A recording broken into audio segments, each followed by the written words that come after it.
You ask Tiger to solve. This deals with linear equations with one unknown. The final result is x equals 2. Let's solve it step by step. Simplify the expression. Expand the parentheses. Multiply the coefficients. Simplify the arithmetic. Group all constants on the right side of the equation. Subtract 8 from both sides.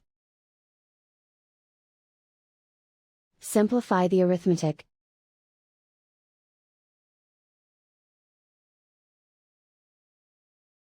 Isolate the x. Divide both sides by 12. Simplify the fraction. Find the greatest common factor of the numerator and denominator. Factor out and cancel the greatest common factor. And so the final result is x equals 2.